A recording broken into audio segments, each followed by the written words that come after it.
Blessed day, everybody, and welcome to It's When Lightning Strikes. If this is your first time joining, my name is Grace, and I'll be your host. We're sitting outside here. It's almost 10 o'clock in the morning, and it's almost 100 degrees. So it's supposed to be 110 today. It's pretty brutal out here right now. So we're going to take a tour of the Mojave Desert Growing Project that we started a few months ago. There's been a lot of changes and a lot of challenges, and we will talk about those after we take our tour. So let's get started. So over here on the patio, this has been rearranged more times than I can count. And this was where I put the more delicate things, and even doing that,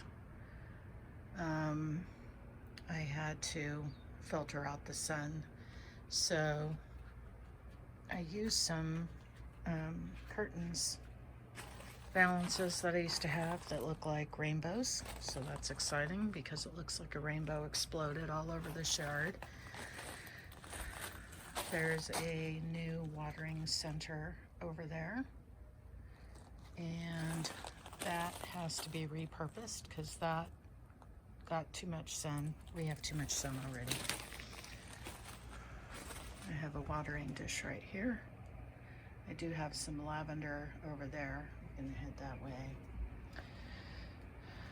These are some peppers that I took out of one of the boxes because they weren't growing, secondary to a nutrient problem, and I couldn't kill them.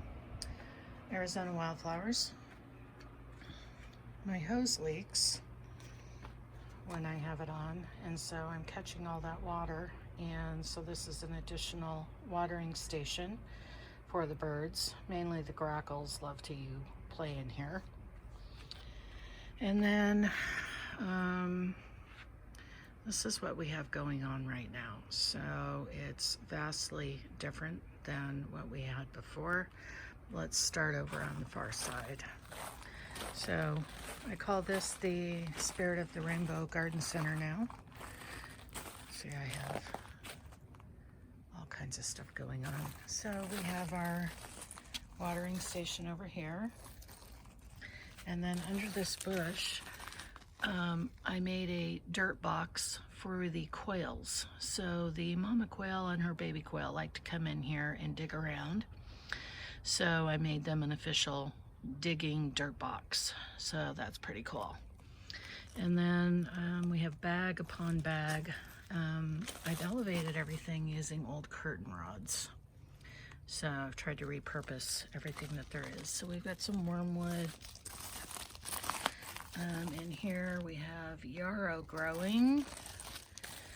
This is some lemongrass. You can't see it, it's so small. We got a couple bags of peppers. More lemongrass. And then we have, so the shade cloth is on, and it goes over both boxes and hangs down this far. There's the air conditioning turning on. And then I also put down the rainbow curtains partway through the day because there's just too much sun.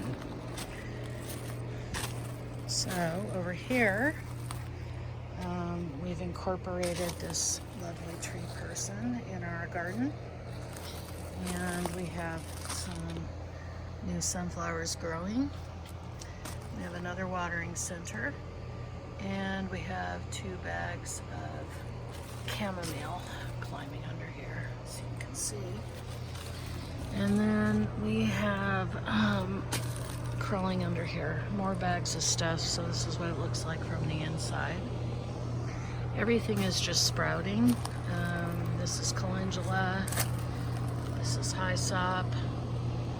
These are the peppers. This crate here, this is my chair. So we're gonna sit down and take a view. So box 1, which was planted first,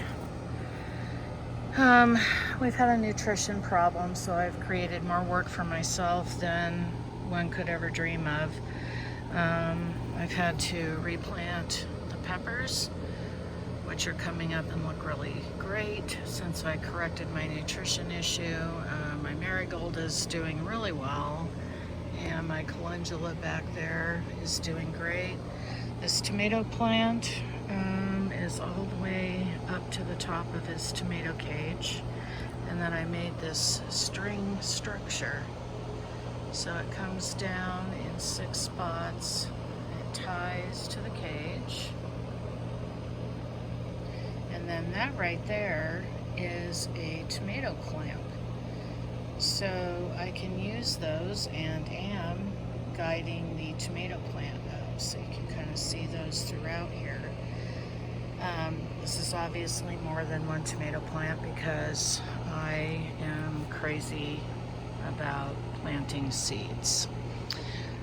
This section here I replanted yesterday. This is going to have plantain. Then we have our second tomato structure. I just put all the strings up today.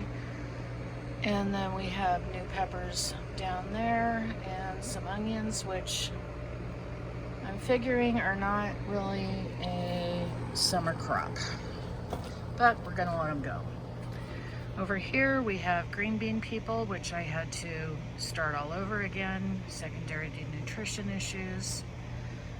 We've got some carrots that are kind of tall. This is lettuce that's gone absolutely berserk. Of course, too much in one spot. Tomatoes, much smaller than the other box. They're a week behind. More lettuce. Spinach. I haven't figured out what's going on with the spinach. I don't know. Anyway, we're gonna let it do its thing. This tomato plant is even smaller than the other one. Don't know why. Some more carrots and some more green bean people. And so this is kind of like the top. So it's really hot in here still. The smartest thing I did was put these boxes up on the concrete bricks because the radiant heat coming in here is pretty extreme. So I have had a lot of challenges, and we're going to talk about that coming up next. So I hope you enjoyed the tour. It's vastly different than what we started with, for sure. So my biggest challenge has been a nutrient deficiency, which created an inordinate amount of work, extra work. So I can't tell you. I think we're in a good place now. Everything that I have restarted seems to be doing a lot better. So the nutrient deficiency was huge. The second thing I've been trying to figure out is watering. How much water do I need when,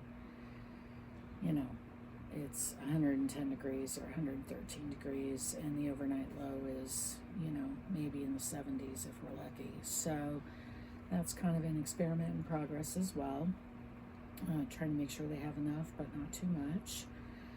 And then our temperatures, our weather, starting the end of May, we were having July weather. So I don't know what the summer is actually going to look like now if we're already having July weather in, May and June. The forecast doesn't look very promising. So lots of light that I've had to filter. Still experimenting with that as well. How much is too much filtering and how much is not enough.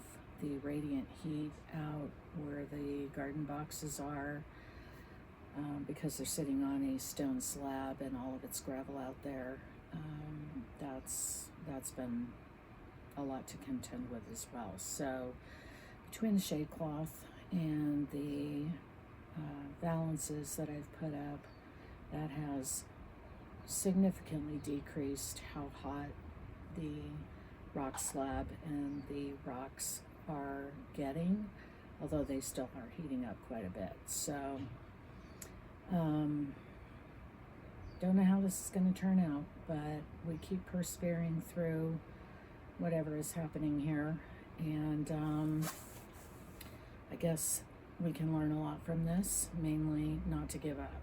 So things get hard sometimes. Lots of things in life get hard sometimes, or very difficult sometimes. And it's really easy to just give up. And I don't know how to do that personally, but I think we all need to push ourselves past what we think we can do, push ourselves past any and all obstacles that may be thrown our way, and learn how to persevere, learn how to have fortitude. Everything is so convenient in this world, and it doesn't seem like the human race really knows how to work hard for anything anymore. And this is all I know, so this is normal for me, but anything worth having has to be earned somehow. Time, effort, energy, you name it. Anything worth having must be earned, because if you earn it, you're really going to value it. And this is just a key concept that really, I think, our younger people, our younger generation, has absolutely no conceivable notion about any of this, because everything is given to them. And we need to change that. They need to know how to earn something, how to work for something, and so that it has value. Because if it has value, then you're going to take care of it. This is just the way it works. Thank you for joining me today in this circle on the channel where lightning is bound to strike. Until we come together again, be well.